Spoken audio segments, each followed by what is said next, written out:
પ્રાર્થનાઓ કામ કરે છે અને અવશ્ય કરે છે. એટલે ભગવાન પાસે બે હિસાબ માંગો.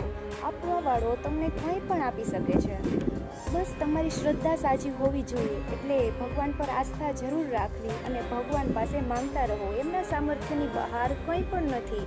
અને જો તમે ભગવાનમાં આસ્થા રાખતા હો ને તો એક વાત નોટ કરજો.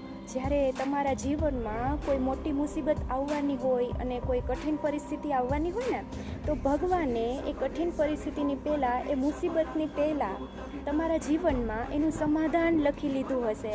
અને એક વાત બીજી નોટ કરજો કે જ્યારે તમારા જીવનમાં કોઈ કઠિન પરિસ્થિતિ, મુસીબત આવવાની હશે ને તો એના સોલ્યુશન રૂપે ભગવાન તમને કોઈ એવા વ્યક્તિને મળાવી દેશે, કોઈ એવા શક્તિશાળી વ્યક્તિને મળાવી દેશે કે જે વ્યક્તિ દ્વારા એ સમસ્યાનું સમાધાન થઈ શકે એમ હોય. એટલે ભગવાન એનું સોલ્યુશન પહેલાં જ તમને આપી દે છે.